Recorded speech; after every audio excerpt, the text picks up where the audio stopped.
After Dr. Buchanan's comments, we'll open it up for a brief question and answer session. And for now, I'll turn it over to Dr. Buchanan. Thanks, Casey. Thanks, everybody, for joining us this morning.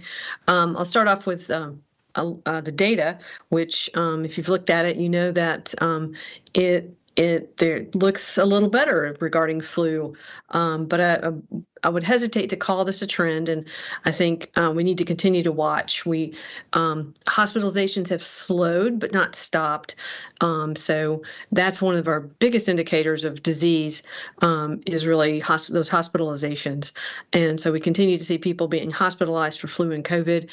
So flu and COVID are still very much with us.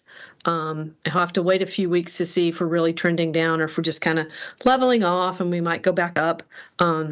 It's not uncommon to have more than one spike during flu season. COVID has certainly proved a little less predictable than flu for us. We haven't really learned the trends for COVID yet. So we continue to see respiratory illness, though the numbers might be a little lower than they had been. We'll continue to keep our eye on that. That being said, you all have heard me say vaccination is your best protection. And if we look at our numbers, our COVID numbers for vaccine, for the most current up-to-date version of the COVID vaccine that was released in September, the people who are eligible to get that, it's only 6.52% in South Carolina, which is a really low number. We'd love to see that number higher. Flu vaccine coverage is a little bit better. We look at the ages 65 over. About 50% of our population is vaccinated with the flu vaccine, which is great. We'd still like to see that higher. Among younger groups, though, even our flu vaccine numbers are low at about 15%. So really want people to consider getting a flu vaccine and a COVID vaccine. They're both very effective and very safe and very available in our community. They're available through lots of different outlets, your doctor, pharmacies, and lots of places where you can get a flu or COVID vaccine. Some people might be wondering, what do I do if I'm sick? If I'm not feeling well, and with the illness continuing, that's going to continue to be a question for some folks.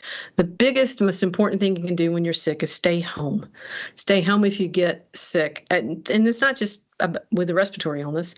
Stay home if you're sick, if you're having a stomach bug. So if you're sick, you need to stay home and away from others. Most people who get flu and COVID aren't going to have to seek medical care, but some people might. Those at highest risk for complications of COVID or the flu or RSV are people who are older, very young, pregnant women, and people who have other underlying medical conditions like heart disease or lung disease. Those folks might want to seek medical care a little sooner than someone who's otherwise healthy. If you're worried about your illness, if you're sick enough that you're like, not sure what I should do, by all means, pick up the phone and call your doctor and see what they want you to do or what they advise you to do. Your doctor's your best resource when you're sick. And so we encourage folks to be thoughtful if they do get sick and try to protect themselves and others. If you do have to go to the ER or to a medical office, wear a mask so you reduce the risk of sharing that with someone else in the waiting room. And if you do get sick, we do encourage you to stay home until you're feeling better and don't have a fever for at least 24 hours without taking fever-reducing medications. So if you're wondering, if you have a respiratory illness, you're like, is it flu? Is it COVID? COVID tests are still very available, and some of them are available for free. So you can pick up a COVID test. We have information about COVID tests on our website, South Carolina DHEC, or scdhec.gov/COVID-19 testing. You can find out where you can get tested. You might want to call and make sure they do have the test before you go. But we also have some free take-home tests available at some of our South Carolina public health departments. So in conclusion, I just want to remind everybody how to keep yourself healthy, not just during cold and flu season, but year-round. Wash your hands, cover your coughs and sneezes, wear a mask. If you're concerned, or if you're going to visit somebody who's high risk, you might want to wear a mask. Stay home and away from others when you're sick, and by all means, get your vaccinations and stay up to date. That's all I have. I'm happy to take questions. All right. And if you have a question, if you'll just raise your virtual hand on the Teams app, I'll call on you in order. And it looks like we have our first question from Tom Corwin. Hey, good morning.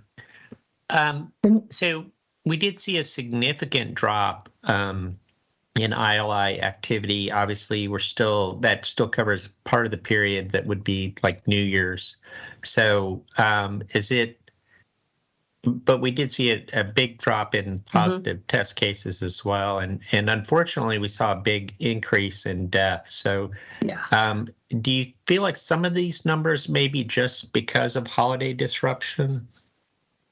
I think so. Maybe the ILI, maybe a little bit holiday disruption. That's why I said, really looking at hospitalizations and unfortunately deaths really give us a better idea of how much disease is in our community. Because if you're sick enough to go to the hospital, it doesn't matter if it's Christmas or New Year's, you're going to go seek care.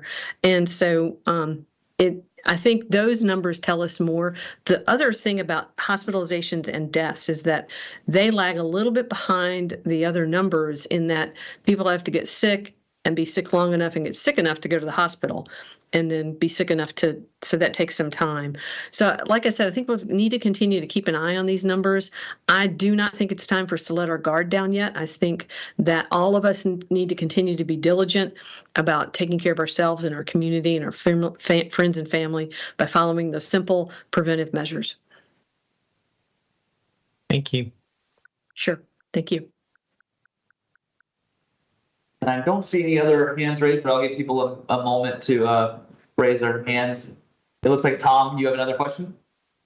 Yeah, if I could ask a different question. I did see we had some pretty significant COVID outbreaks in long-term care. And just the past couple of weeks, they were about 45, 46 each week. Is that a concern at this point? Certainly, having folks in our long-term care facilities sick with anything is concerning, as they are our most frail citizens. But you have to look down there in the small print. The definition of an outbreak in a long-term care facility is actually a single resident. That's a definition that comes to us from the federal government, and it's the definition we've continued to use. So it doesn't take very many people to call an outbreak. So that's a bit of a challenge. But of course, we want, and our long-term care facilities do a great job in protecting our most vulnerable citizens, and we want them to continue to do that. And they work really hard to reduce illness in their facilities. I know there was a push to get those folks vaccinated when the vaccine first came out, and that's been an ongoing issue. Sure. And DHEC was one of the folks that helped make sure that happened. Is that still going on? I know that the vaccine is available and that those facilities have access to getting vaccine. I'd have to check with our immunization division, or actually our preventive health division, to see if they're actively going out to vaccinate folks in long-term care, or if they're just partnering with others to make sure that happens. So we can get back with you on that. Okay, thank you. Sure. All right, and Joseph? Good morning. I know a couple weeks ago it was us in Louisiana who were kind of leading the flu case numbers across the state. Is that still the case? Are we still very high as far as flu infections? We do continue to be very high, but not good news. This is not good news. Other states have joined in, and we see high rates of flu across the country and other states as well.